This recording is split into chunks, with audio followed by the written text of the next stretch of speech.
ان دونوں گاڑیوں کے آگے نکلتے ہی عبداللہ نے رینالٹ ان کے پیچھے لگا دی۔ اس بار اس نے موٹر کی کوئی روشنی نہیں جلائی تھی، بس اگلی کار کی عقبی سرخ روشنیوں کے سہارے سڑک پر چل رہا تھا۔ اس بار ترتیب بدلی ہوئی تھی۔ عبداللہ نے مجھے اپنی جگہ سنبھالتے دیکھ کر کہا، کیسی ترتیب؟ کارویلو آگے تھا اور مارلن اس کے پیچھے گئی ہے۔ یہ اچھا ہوا، مارلن کا تعاقب نسبتاً آسان اور محفوظ ثابت ہوگا۔ وہ مارلن کے فلیٹ کے بجائے اسے اپنی مرضی اور پسند کے کسی مقام پر لے کر جا رہا ہے جو شاید مارلن کے لیے غیر معروف ہو۔ عبداللہ نے تبصرہ کیا۔ صحرائے پر پہنچ کر کارویلو کی لیموزین داہنی جانب گھوم گئی، جبکہ مارلن بائیں جانب مڑنے کا اشارہ دے رہی تھی۔ یہ کیا ہو رہا ہے؟ مارلن کو جانے دو، ہمارے لیے کارویلو کا ٹھکانہ بہت اہم ہے۔ عبداللہ نے گاڑی کی ہیڈ لائٹس روشن کر دی اور مارلن کے بائیں جانب جانے کے بعد اپنی موٹر داہنی طرف والے راستے پر گھما لی جدھر لیموزین گئی تھی۔ پتہ نہیں یہ ولد الحرام شہر بھر میں کیا کرتا پھر رہا ہے۔ عبداللہ کارویلو کی عجیب و غریب حرکات سے سخت بدظن نظر آ رہا تھا۔ وہ منجھا ہوا سیکرٹ ایجنٹ معلوم ہوتا ہے۔ اسے اندازہ ہو چکا ہوگا کہ نیس میں کچھ لوگ اس کے چکر میں بھی ہیں اور وہ خاموشی کے ساتھ اپنا وار نہیں کر سکے گا، لہٰذا وہ ہر احتیاطی تدبیر پر عمل کرنے کی کوشش کر رہا ہے۔ وہ مجھ سے اور تم سے تو واقف ہو چکا ہے، اور انتونیو کے کمرے سے جواب نہ ملنے پر اور زیادہ چونکنا ہو گیا ہوگا۔ انتونیو کی لاش کے بارے میں کیا سوچا تم نے؟ فی الحال کارویلو کو اس کے پاس پہنچانے کے بارے میں سوچو۔ مجھے تو شک ہے کہ مارلن نے اسے سب کچھ بتا دیا ہوگا، اسی لیے اس نے مارلن کے ساتھ جانے سے انکار کر دیا، اور اب وہ مشکل سے ہی کانٹا نکلے گا۔ یہ تعاقب ختم ہو تو مارلن کی بھی خبر لینی ہوگی، شاید اسے تعاقب کا شبہ ہو چکا ہے۔ عبداللہ نے کہا، تم شام سے اس معاملے کے منفی پہلوؤں پر سوچے جا رہے ہو۔ تمہارے خیال میں تو ہم لوگوں کا ریوالی تھیٹر تک جانا ہی بے سود تھا۔ یہ بات نہیں ہے صفدر، اس نے اب جو راستہ اختیار کیا ہے وہ دوبارہ ہمیں اسی سڑک پر لے جائے گا جدھر سے ہم چند منٹ پہلے گزرے تھے۔ بس خیال رکھو کہ وہ دھوکہ دے کر جانے نہ پائے۔ اس کے تیور تو خطرناک معلوم ہوتے ہیں۔ دھوکہ دینا چاہتا تو کھلی شاہراہوں کے بجائے پرپیچ راستے اختیار کرتا۔ شاید وہ ہمارے بارے میں اپنے شبہات پختہ کرنا چاہتا ہے۔ عبداللہ نے ہیٹر آن کرتے ہوئے کہا، شبہات پختہ کر کے وہ ہمارا کیا بگاڑ لے گا؟ بگاڑنے کی بات نہیں ہے۔ اسرائیلی اہلکار عام طور پر جنون کی حد تک قوم پرست ہوتے ہیں۔ ہر شخص خود کو ہیکل سلیمانی کا امین سمجھتا ہے، اور یہ کارویلو تو کچھ زیادہ ہی خبیث معلوم ہوتا ہے۔ کچھ عجب نہیں کہ گاڑی روک کر اچانک اسٹین گن سے ہم لوگوں پر گولیوں کی بوچھاڑ کر دے۔ وہ کسی جنگل میں نہیں، فرانس کے ایک ترقی یافتہ شہر کی سڑکوں پر گھوم رہا ہے۔ ایسی حماقت کر کے وہ 2-4 بے گناہ راہگیروں کو تو مار دے گا تو اور بات ہے، پر وہ ہمارا بال بھی باقا نہیں کر سکے گا۔ میں نے پرسکون لہجے میں کہا۔ نیس کی سڑکوں پر وہ بھاگ دوڑ کم و بیش پون گھنٹہ جاری رہی۔ اس دوران میں لیموزین بعض راستوں سے 2-3 بار بھی گزری۔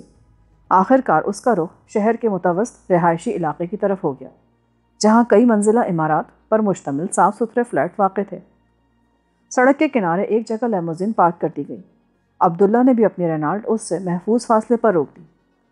چند منٹ بعد لیموزین کی ڈرائیونگ سیٹ سے جو شخصیت برآمد ہوئی اسے دیکھ کر ہم دونوں ہی بھوچنکے رہ گئے۔ لیموزین سے برآمد ہونے والی مارلن تھی، اور وہ اپنا پرس فضا میں لہراتی ایک عمارت میں داخل ہو رہی تھی۔ یہ کیا ہوا؟ اس تحیر آمیز سکون کو میں نے ہی توڑا۔ تم نے خود دیکھا تھا؟ کیا لیموزین میں وہ حرامزادہ موجود تھا؟ غالباً راستے میں رکنے کے بعد انہوں نے گاڑیاں بدل لی ہوں گی۔ جب وہ دونوں تمہارے قریب سے گزرے تو تم نے نہیں دیکھا تھا؟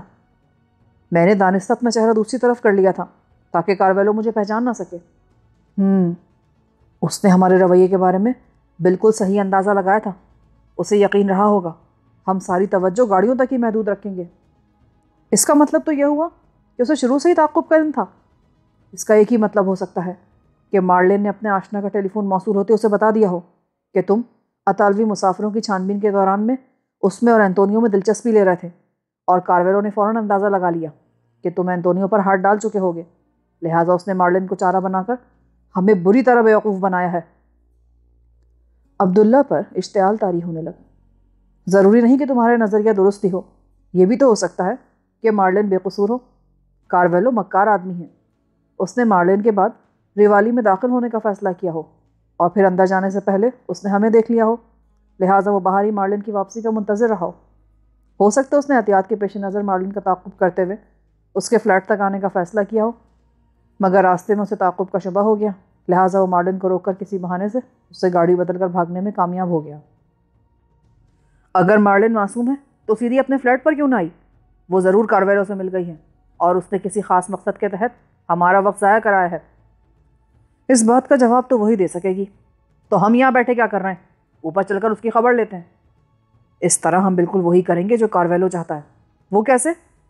ہو سکتا ہے اس نے مارلن کے فلیٹ کی چابی لے لی ہو، اور جتنی دیر وہ ہمیں سڑکوں پر چکر دیتی رہی، کارویلو پوری طرح مسلح ہو کر اس کے فلیٹ پر پہنچ گیا ہو، اور وہاں پہنچتے ہی وہ ہم کو گھیر لے۔ اس کے باوجود تم مارلن کی وکالت کر رہے ہو۔ ضروری نہیں کہ وہ کارویلو کے منصوبے سے آگاہ ہو۔ کارویلو نے اس سے کوئی بہانہ تو کیا ہوگا۔ تو اب کیا کیا جائے؟ آج کی رات بھی برباد ہوتی نظر آ رہی ہے۔ وہ کیوں؟ ہم لوگ باہر رہ کر باری باری اس عمارت کی نگرانی کریں گے جس میں مارلن داخل ہوئی ہے۔ میں نے رسٹ واچ پر نگاہ ڈالتے ہوئے کہا، مجھے تو معافی رکھو، میں کہیں سے اپنے پیٹ بھرنے کا انتظام کر کے موٹر کی پچھلی سیٹ پر سو جاتا ہوں۔ تمہاری طبیعت بھر جائے تو مجھے جگا دینا۔ تم تو بالکل کتابی جاسوسوں کی سی باتیں کر رہے ہو۔ میں تنہا بھی ساری رات جاگ لوں گا، مگر تم رینالڈ پہ نہیں سو سکو گے۔ اگر کارویلو تعاقب سے باخبر ہو گیا تھا تو یہ گاڑی اس کی نظروں میں آ چکی ہوگی۔ سوتا ہوا شکار دیکھ کر اسے دلی مسرت ہوگی۔ باہر شدید ٹھنڈ ہے، صبح تک تو ہم دونوں اکڑ کر رہ جائیں گے۔ یہ معاملہ صبح پر ہی ٹال دو، مارلن ڈیوٹی پر آئے گی تو دیکھا جائے گا۔ مہم صبر آزما ضرور ہے، لیکن میرا خیال ہے آج کی رات کچھ نہ کچھ ہو ہی جائے گا۔ وہ ہمارے گرد جال بن رہا ہے اور میں اسے اسی کے بنائے ہوئے جال میں پھانسنا چاہتا ہوں۔ مارلن کے فلیٹ میں اعصاب شکن انتظار سے مایوس ہو کر وہ باہر آئے گا اور پھر رینالڈ اسے الجھن میں ڈال دے گی۔ ہمیں یہ موقع ضائع نہیں کرنا چاہیے۔ تم اعصاب شکن انتظار کر رہے ہو؟ وہ سالہ ساری رات گرم بستر میں مارلن کے ساتھ خرمستیاں کرے گا اور ہم یہاں کھلی فضا میں، یہ اخبستہ فضا میں اکڑتے رہیں گے۔ یا تو تقدیر پر بھروسہ کر کے مارلن کے فلیٹ پر دھاوا بول دو، یا ہوٹل واپس چلو۔ مارلن کا مسئلہ تو ابھی حل ہو جاتا ہے۔ ذرا تم بھی تو باہر نکلو۔ چلو۔ عبداللہ نے باہر آ کر نہایت خلوص سے کہا، تم تھوڑی دیر اس عمارت پر نظر رکھو، میں کسی بوتھ سے ہوٹل فون کر کے آتا ہوں۔ پر وہ کیوں؟ مارلن نے مجھ سے وعدہ کیا تھا کہ کارویلو سے ملاقات کے بعد وہ مجھے فون پر صورتحال سے آگاہ کرے گی۔ اگر وہ بے قصور ہے تو اسے فوراً مجھ سے رابطے کی کوشش کرنی چاہیے۔ یہ تجویز معقول ہے۔ اگر اس نے تمہارے لیے فون کیا ہو تو ہوٹل سے اس کے فلیٹ کا نمبر لے کر اسے فون کر لینا تاکہ اس کی کہانی کا پتہ تو چلے۔ عبداللہ کو اس عمارت کی نگرانی پر چھوڑ کر میں پبلک فون بوتھ کی تلاش میں چل دیا۔ اس دوران میں اپنے گرد و پیش سے پوری طرح باخبر تھا۔ میں نے ایک کیمسٹ کی دکان میں لگے ہوئے بوتھ سے ہوٹل ڈی ریمی فون کیا تو آپریٹر سے یہ اطلاع پا کر میرا دل بلی اچھلنے لگا کہ چند منٹ میں مارلن 2 مرتبہ میرے لیے کال کر چکی ہے، اور اس نے آپریٹر کو ہدایت کی تھی کہ مجھ سے رابطہ قائم ہوتے ہی اس کا فون نمبر مجھے دے دے تاکہ میں اس سے بات کر لوں۔ میں نے سلسلہ منقطع کر کے مارلن کا نمبر ڈائل کیا۔ میں ڈاکٹر آسکر بول رہا ہوں۔ میں نے فون پر نرم نسوانی آواز سن کر کہا، اوہ ڈاکٹر، آج میں بہت پریشان ہوں۔ وہ ملا تھا؟ ہاں، وہ نہ جانے کس چکر میں ہے۔ وہ مقررہ وقت پر ریوالی نہیں پہنچا۔ جب میں شو شروع ہونے کے بعد مایوس ہو کر گھر واپس لوٹ رہی تھی تو راستے میں وہ کہیں اچانک نمودار ہوا اور میری گاڑی رکوا لی۔ اس نے مجھے بتایا کہ وہ ایک اہم کام کی وجہ سے ریوالی نہیں آ سکا۔ اسے نیس کے مضافاتی علاقے میں کسی سے ملنا تھا، مگر اس کے کہنے کے مطابق اس کی لیموزین کچھ گڑبڑ کر رہی تھی، لہٰذا اس نے مجھ سے گاڑی بدلنے کی درخواست کی، جسے میں نے قبول کر لیا کیونکہ مجھے شام میں کہیں نہیں جانا تھا۔ چلتے ہوئے اس نے ایک اور عجیب سی بات کہی کہ میں 30-40 منٹ تک شہر میں بے مقصد کار دوڑانے کے بعد اپنے فلیٹ کا رخ کروں اور راستے میں خریداری وغیرہ کے لیے کہیں نہ اتروں۔ میں نے اسے اس حرکت کا سبب معلوم کرنا چاہا تو اس نے بدلے ہوئے خوفناک لہجے میں کہا کہ میں اس کی ہدایت پر عمل کروں کیونکہ اسی میں میری بہتری پوشیدہ ہے۔ میں اس وقت سے سہمی ہوئی ہوں۔ وہ ہمیشہ مجھ سے نرمی سے پیش آتا رہا ہے، مگر آج تو اس کے لہجے سے خون کی بو آ رہی تھی۔ ہے کہاں وہ؟ اس نے کہا تھا کہ اپنے کام سے فری ہو کر وہ میرے فلیٹ پر آئے گا۔ مجھے تو اس کے تصور سے اب ہال اٹھ رہے ہیں۔ میں تو سوچ رہی ہوں کہ فلیٹ مقفل کر کے لیموزین کی چابی اگنیشن میں چھوڑ دوں اور ٹیکسی سے ہوٹل ہی چلی آؤں۔ ڈرنے کی ضرورت نہیں ہے، وہ تمہارا کچھ نہیں بگاڑ سکے گا۔ میرے استفسار پر وہ کسی درندے کی طرح ہو رہا تھا ڈاکٹر۔ اس کا لہجہ اور تیور میرے اعصاب پر بری طرح چھائے ہوئے ہیں۔ کیا بقول اس کے لیموزین کا ڈائمنو واقعی خراب ہے؟ میرا تو خیال ہے کہ صحیح کام کرا ہے۔ اس نے صرف گاڑی بدلنے کے لیے بہانہ تراشا تھا۔ میں تو ڈر رہی ہوں کہ کہیں وہ میری گاڑی کسی جرم کے لیے استعمال نہ کر بیٹھے۔ وہ ایسی ہمت نہیں کر سکے گا۔ اس نے اینٹونیو کے بارے میں پوچھا تھا، اور جب میں نے لاعلمی کا اظہار کیا تو کارویلو نے کہا تھا کہ اینٹونیو اگر ہوٹل کے کمرے میں ہی ہے تو زندہ نہیں ہوگا۔ میں نے اس کے اندیشے کا سبب دریافت کیا تو وہ مصنوعی انداز میں ہنس کر بولا کہ اس نے اتنی مرتبہ اینٹونیو کو فون کیا کہ اگر وہ زندہ ہوتا تو فون ضرور پک کر لیتا۔ آج پہلی بار اندازہ ہوا ہے مجھے کہ وہ بہت خطرناک آدمی ہے۔ اگر اس نے میری گاڑی کی ڈکی میں کوئی لاش ٹھونس کر چابی مجھے لوٹا دی تو میں منہ دکھانے کے قابل نہیں رہوں گی۔ میں تم تک پہنچنے کی کوشش کرتا ہوں، اگر اس دوران میں وہ لوٹ آئے تو دروازہ مت کھولنا، روشنیاں گل کر کے دروازہ مقفل کر لو۔ خدا کے لیے جلدی آنے کی کوشش کرو ڈاکٹر، خوف سے میرا برا حال ہے، نہ جانے آج رات کیا ہونے والا ہے۔ اسے تسلی دے کر میں نے فون کا سلسلہ منقطع کر دیا۔ مارلن سے ہونے والی گفتگو نے میرے خیالات کی نہ صرف بھرپور تائید کر دی تھی بلکہ مجھ پر یہ خطرناک حقیقت بھی واضح کر دی تھی کہ کارویلو کی نظروں میں وہ مشکوک ہو چکی تھی اور وہ کسی بھی وقت اس لڑکی کی جان کے در پہ ہو سکتا تھا۔ اس نے فون پر رازدارانہ طریقے سے مارلن سے ریوالی میں ملاقات کا وقت طے کیا تھا، مگر جب اس نے ریوالی میں مجھے اور عبداللہ کو یا ہم دونوں میں سے کسی کو مارلن کی نگرانی کرتے دیکھا تو لازمی طور پر اس نے یہی نتیجہ خاص کیا ہوگا کہ مارلن ہم لوگوں سے ملی ہوئی ہے، مگر اس کے باوجود وہ یہ سمجھنے سے قاصر تھا کہ کارویلو نے مارلن کو یہ ہدایت کیوں کی تھی کہ 30-40 منٹ تک ہمیں نیس کی سڑکوں پر گھماتی رہے۔ اسے راستے میں گاڑی سے اترنے کی ممانعت سے ظاہر تھا کہ وہ ہمیں لیموزین کے ڈرائیور کی اصلیت سے بے خبر رکھنا چاہتا تھا تاکہ ہم کارویلو کے دھوکے میں اس کے پیچھے گھومتے رہیں۔ پھر اچانک ہی میرے ذہن کے تمام دریچے یک بیک کھل گئے۔ کارویلو کو اینٹونیو کے بارے میں کچھ معلوم نہیں تھا، مارلن سے بھی اسے کوئی یقینی بات معلوم نہ ہو سکی، لہٰذا اس نے ہمیں فریب دے کر مارلن میں الجھائے رکھا اور خود ہوٹل ڈیریمی کی طرف بھاگا ہوگا تاکہ وہاں اینٹونیو کی خبر لے سکے۔ اس کام کے لیے اسے صرف آدھا گھنٹہ درکار تھا جو مارلن نے اسے فراہم کر دیا۔ میں اور عبداللہ اسے اچھی طرح جانتے تھے۔ ڈیریمی میں ہماری موجودگی کے دوران میں کارویلو کے پہچان لیے جانے کے زیادہ امکان تھے، اور پہچان لیے جانے کے خوف سے کارویلو ادھر کا رخ نہیں کر سکتا تھا۔ موقع صاف پا کر وہ نہایت آسانی سے اینٹونیو کی لاش تک پہنچ گیا ہوگا۔ اس نتیجے پر پہنچتے ہی میں دوبارہ ٹیلی فون بوتھ کی طرف چل دیا تاکہ مس اوڈیل سے رازداری کے ساتھ کمرہ نمبر 6 کے بارے میں تازہ ترین صورتحال معلوم کر سکوں۔ فون پر میرا نام سنتے ہی مس اوڈیل کی آواز میں خوف سے مٹایا۔ تم خطرے میں ہو ڈاکٹر، پولیس تمہاری تلاش میں ہے۔ کیوں؟ مجھے بتایا گیا تھا کہ چند منٹ پیشتر تم نے کاؤنٹر پر فون کیا تھا۔ اس وقت ایک پولیس انسپیکٹر 3 سراغ رسانوں سمیت میرے کمرے میں موجود تھا۔ وہ چارلز بکھارٹ سے ملنا چاہتا تھا مگر میں نے اسے سروس مینیجر کے حوالے کر دیا۔ مگر میرا ان سے کیا تعلق؟ انہیں کسی گمنام آدمی نے تھوڑی دیر پہلے کسی پبلک بوتھ سے فون کر کے بتایا تھا کہ ڈیریمی کے کمرہ نمبر 6 میں ایک تازہ لاش پڑی ہوئی ہے جسے ڈیریمی کے کمرہ نمبر 99 میں مقیم ڈاکٹر آسکر بینتھم نامی ایک مسافر نے قتل کیا ہے۔ وہ یہ اطلاع پاتے ایمرجنسی ٹیم کے ساتھ ہوٹل آ پہنچا۔ ہم لوگ تم سے قطعی لاعلمی کا اظہار کر چکے ہیں مگر اس نے مسافروں کے اندراج کے رجسٹر پر قبضہ کر لیا ہے، اور شاید تمہیں یہ جان کر حیرت ہو کہ کمرہ نمبر 6 میں اینٹونیو موریلی نامی ایک اطالوی مسافر کی خون آلود لاش ملی ہے جو اتوار کی صبح ہی یہاں پہنچا تھا۔ چارلز بکھارٹ کا کچھ پتہ چلا؟ کان سے اس کا ٹیلیکس موصول ہوا ہے، وہ صبح پہنچ رہا ہے۔ اب میں ہوٹل نہیں آؤں گا، تم بدستور میرے نام سے لاعلمی اختیار کیے رہو۔ یہ معاملہ ہم لوگوں کے بس سے باہر ہوتا جا رہا ہے، اسے چارلز ہی سنبھالے گا۔ وہ کیوں؟ اگر وہ انسپیکٹر 4تھی منزل کے مسافروں سے باز پرس کرے گا تو پچھلی رات کا واقعہ ضرور اس کے علم میں آ جائے گا۔ ہم نے تو مسافروں سے کہہ دیا تھا کہ چھٹے کمرے کے باہر چھجے پر بے ہوش پائے جانے والا مسافر نیند میں چلنے کا مریض تھا جسے ہم نے ہوٹل سے نکال دیا، مگر انسپیکٹر اس بارے میں تفصیل جاننا چاہے گا جو ہم اسے فراہم نہیں کر سکتے۔ اس معاملے میں تمہیں حوصلے سے کام لینا ہوگا، ایسے کسی مسافر کا نام دے دینا جو اسی روز ہوٹل چھوڑ کر ملک سے باہر روانہ ہو گیا ہو۔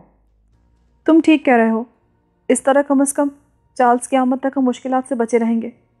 تم چاہو تو میں تمہیں کچھ معتبر پتے دے سکتی ہوں جہاں تم تمام گھریلو آسائشوں کے ساتھ روپوشی اختیار کر سکو۔ اس کی ضرورت محسوس ہوئی تو میں پھر کال کر لوں گا، فی الحال شکریہ۔ مگر تم زخمی ہو، اگر تمہاری حالت بگڑ گئی تو چارلز کو جواب دینا مشکل ہو جائے گا۔ وہ میں سنبھال لوں گا، یو ڈونٹ وری۔ فون کا سلسلہ منقطع کرنے کے بعد میں تیزی سے واپس ہو لی۔ کارویلو میری توقع سے کہیں زیادہ مکار اور پھرتیلا ثابت ہو رہا تھا، اور اس نے میری بھنک پاتے ہی میرے خلاف ہر طرف بھرپور محاذ کھول دیا تھا۔ وہ یقینی طور پر ڈیریمی جا کر اینٹونیو موریلی کا حشر دیکھ چکا تھا، اور پھر اس نے مجھے ڈیریمی سے باہر ہانکنے کے لیے گمنام فون پر پولیس کو میری راہ پر ڈال دیا۔ اس طرح وہ ایک تیر سے 2 شکار کرنے میں کامیاب ہو گیا تھا۔ ایک طرف تو میں ڈیرینوی میں اپنا قیام جاری نہیں رکھ سکتا تھا، جہاں میں نسبتاً بہت زیادہ محفوظ بلکہ قلعہ بند تھا، اور دوسری طرف ایک قتل کے سلسلے میں قانون کا خوف میری نقل و حرکت کو کارویلو کے مقابلے میں محتاط اور محدود کر دیتا۔ وہ جتنی تیزی کے ساتھ حرکت میں آیا تھا، اس کی بنا پر مجھے یقین تھا کہ وہ اسی رات مارلن کے فلیٹ کا رخ ضرور کرے گا۔ اس طرح وہ اپنی دانست میں ہمیں عین موقع پر پکڑ بھی سکتا تھا، اور اگر ہم لوگ نہ ملتے تو وہ اپنے شبہات کی روشنی میں تشدد کے ذریعے مارلن کی زبان کھلوا کر بہتر حکمت عملی تیار کر سکتا تھا۔ مارلن کا زندہ رہنا اس امر کا ثبوت تھا کہ کارویلو اپنے مشن کے لیے اس سے مزید کام لینا چاہتا تھا۔ میں مارلن کے قیام گاہ سے کچھ ہی دور تھا کہ اچانک اس علاقے میں سڑک کے کنارے پارک کی ہوئی گاڑیوں کے درمیان ایک ہولناک دھماکہ ہوا، جس کے ساتھ ہی کئی دردناک انسانی چیخیں بھی سنائی دیں۔ پھر ایک گاڑی کا ڈھانچہ تیزی سے شعلوں میں گھرتا ہوا نظر آیا۔ میں غیر ارادی طور پر پوری قوت سے اس طرف دوڑ پڑا۔ وہ دھماکہ اتنا طاقتور اور شدید تھا کہ پورا علاقہ ہل کر رہ گیا، اور کم و بیش ساری ہی عمارتوں کے مکین باہر نکل آئے تھے۔ میں نے سڑک کے دوسرے کنارے پر رک کر جائزہ لیا تو میرا دل دہل گیا۔ چلنے والی گاڑی عبداللہ کی رینالڈ تھی۔ اس کے آس پاس کھڑی ہوئی گاڑیاں حیرتناک سریعت کے ساتھ دور ہٹا لی گئیں۔ بہت سے لوگ آگ بجھانے والے گھریلو آلات سے شعلوں پر قابو پانے کی کوشش کر رہے تھے، اور اس سے ذرا دور ایک بہت بڑا مضطرب ہجوم تھا، جس کے اجتماعی رد عمل سے معلوم ہو رہا تھا کہ وہاں مرنے یا زخمی ہونے والوں کو ابتدائی طبی امداد دی جا رہی تھی۔ میں شدید خواہش کے باوجود جلتی ہوئی موٹر یا مجمع کی طرف نہیں گیا، مگر میری بے چین نگاہیں ہر طرف عبداللہ کو تلاش کر رہی تھیں۔ میرے آس پاس بے شمار افراد بلند اور ہیجان آمیز لہجے میں غالباً اس حادثے کے بارے میں تبصرے کر رہے تھے، مگر میں فرینچ سے نابلد ہونے کے باعث ان کی گفتگو سے کوئی کام کی بات معلوم کرنے میں کامیاب نہ ہو سکا۔ رینالڈ میں غالباً کوئی زبردست دھماکہ ہوا تھا، کیونکہ اس کی نشستوں اور اندرونی حصے کے اس طرح چیتھڑے اڑ گئے تھے جیسے اس میں گھس کر کسی پاگل ہاتھی نے انگڑائی لی ہو۔ باڈی کی چھت اور چادر میں بڑے بڑے شگاف پڑ گئے تھے، اور جو کچھ باقی رہ گیا تھا اسے آنن فانن میں شعلے چاٹ گئے تھے۔ اس سوختہ ڈھانچے سے جڑے ہوئے ٹائر آہستہ آہستہ سلگ رہے تھے، مگر علاقے کے رہنے والوں کی جدوجہد نے ٹائروں کے پھٹنے سے قبل آگ سرد کر دی، اور کار کی ڈرائیونگ سیٹ میں پھنسی ہوئی مسخ شدہ سیاہ لاش کی طرف متوجہ ہو گئے۔ جب وہاں ایمبولینس کا سائرن سنائی دیا تو مجھے مخالف سمت میں عبداللہ نظر آیا، جو مجمع کو چیرتا ہوا تیزی کے ساتھ ایک طرف لپکا جا رہا تھا۔ میں نے فوراً اپنی جگہ چھوڑ دی، مگر جتنی دیر میں فٹ پاتھ کے دوسرے حصے پر پہنچا، عبداللہ انسانوں کے اس ہجوم میں کہیں گم ہو چکا تھا، مگر میرے لیے اتنا ہی کافی تھا، ورنہ رینالڈ میں جلی ہوئی لاش دیکھ کر میرا دل ڈوبنے لگا تھا۔ کافی جستجو کے بعد میں ایک بوڑھے کو تلاش کرنے میں کامیاب ہو گیا، جو دوسرے تماشائیوں کے برعکس پرسکون انداز میں ایک دیوار کے سہارے تنہا کھڑا سگریٹ نوشی میں مصروف تھا۔ میں نے جیب سے سگریٹ نکالی اور لائٹر طلب کرنے کے بہانے اس تک پہنچ گیا۔ یہاں کیا ہو گیا موسیو؟ سگریٹ جلانے کے بعد میں نے سرد فضا میں دھواں اگلتے ہوئے اس سے سوال کیا۔ میں نے سب کچھ دیکھا تھا۔ میری خوش نصیبی تھی کہ وہ نہ صرف انگریزی سے واقف تھا بلکہ عینی شاہد کے درجے پر بھی فائز تھا۔ شاید انجن میں آگ لگی ہوگی۔ نہیں، کسی احمق نے یہ کار عمارت کے پھاٹک کے عین سامنے کھڑی کی ہوئی تھی۔ مسٹر ایڈورڈ اپنی گاڑی میں عمارت کے پھاٹک پر آئے تو بار بار ہارن بجانے کے باوجود اس کار کا مالک نہ آیا، اور وہ غصے میں اپنی گاڑی سے اتر کر رینالڈ کی طرف آئے۔ وہ گاڑی شاید مقفل نہیں تھی، اور اس کی چابی بھی اگنیشن میں موجود تھی، کیونکہ وہ تیزی سے دروازہ کھول کر رینالڈ کی ڈرائیونگ سیٹ پر بیٹھے تاکہ اسے راستے سے ہٹا سکے، مگر اگنیشن آن ہوتے ایک ہولناک دھماکے سے گاڑی سمیت مسٹر ایڈورڈ کے پرخچے اڑ گئے، اور 3 آدمیوں کو میں نے اڑتے ہوئے آہنی پرزوں کے زخم کھا کر گرتے دیکھا۔ اس کے بعد یہاں ہڑبونگ مچ گئی۔ اوہ، یہ تو بہت برا ہوا۔ مسٹر ایڈورڈ تو بچ نہیں سکے ہوں گے۔ بوڑھے نے خشمناک نگاہوں سے مجھے گھورا۔ لڑکے، ایسے حادثے میں تم بچنے کی بات کرتے ہو؟ مجھے تو شبہ ہے کہ ان کی بیوہ بھی لاش کو نہیں پہچان سکے گی۔ تو کیا کار کا انجن پھٹا تھا؟ اگر تم ڈرائیونگ کی ابجد سے واقف بھی ہوتے نا تو تمہیں معلوم ہوتا کہ عمودی انجن پھٹنے کی صورت میں سارے پرزے بونٹ پھاڑ کر فضا میں پرواز کر جاتے ہیں۔ میں وثوق سے کہہ سکتا ہوں کہ سیٹوں کے درمیان کوئی طاقتور ڈائنامائٹ پوشیدہ تھا، جس کا سلسلہ اگنیشن سوئچ کے ذریعے بیٹری سے جوڑ دیا گیا تھا۔ معاف کیجیے گا محترم، میری فنی معلومات نہایت ناقص ہیں۔ موٹروں کے بارے میں آپ کا تجربہ تو قابل رشک معلوم ہوتا ہے۔ وہ زندگی بھر صحیح نتیجے پر نہیں پہنچ سکیں گے۔ وہ سپاہیوں کی طرح حقارت آمیز اشارہ کرتے ہوئے پرغرور لہجے میں بولا، اینی شاہد اگر عقل سے محروم ہو تو نہ صرف پولیس کو مدد نہیں کر پاتا بلکہ عموماً انہیں غلط راستے پر بھی ڈال دیتا ہے۔ تو کیا آپ گواہی دینے کا ارادہ نہیں رکھتے؟ ابھی نہیں۔ تم سے گفتگو کے بعد میں اس نتیجے پر پہنچا ہوں کہ فی الحال مجھے خاموش رہنا چاہیے۔ مگر کیوں؟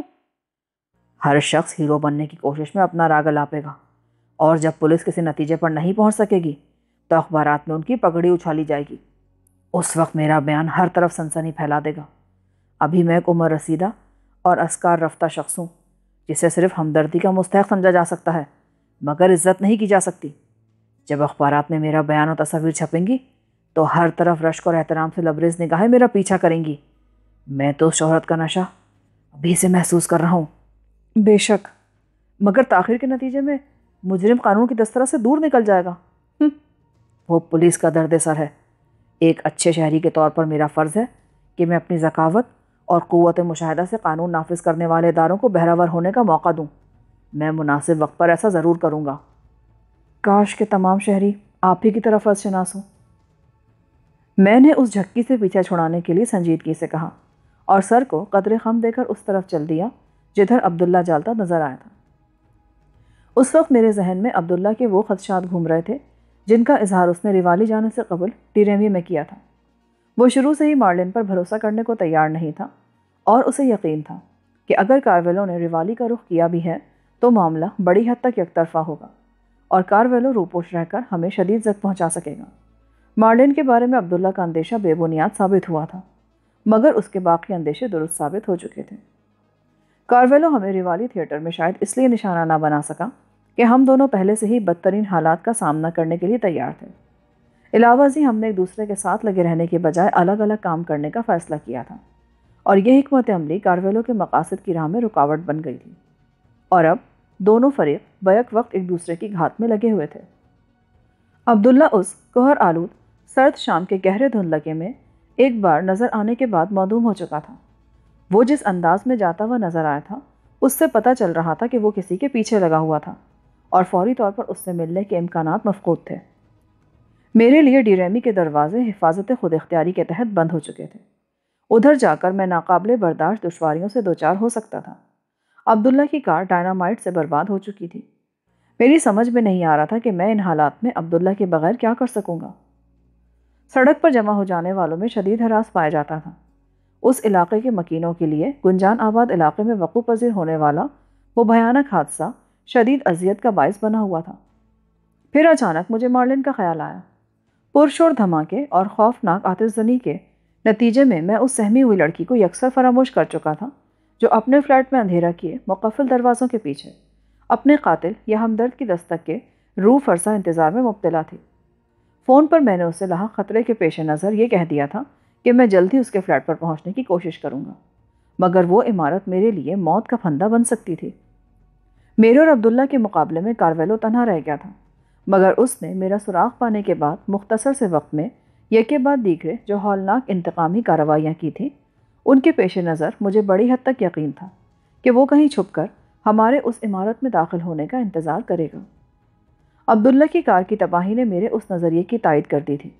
اس کار میں فنی مہارت کے ساتھ اس طرح ڈائنامائٹ نصب کرنا کہ آدمی کچھ سمجھنے سے پہلے ہی ہلاک ہو جائے کارویلو کا ہی کام ہو سکتا تھا، اور وہ اس علاقے میں موجود تھا۔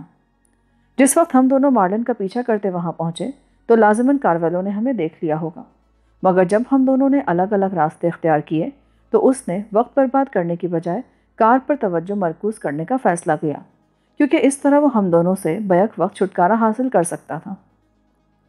کار میں ڈائنامائٹ لگانے کے بعد وہ اپنی کارروائی کا جائزہ لینے کے لیے وہاں رکا ہوگا، مگر عبداللہ کی فطری لاپرواہی اس موقع پر ہماری جان بچانے کا بہانہ بن گئی اور بقول بڈھے گواہ کے ایڈورڈ نامی ایک شخص نشانہ بن گیا۔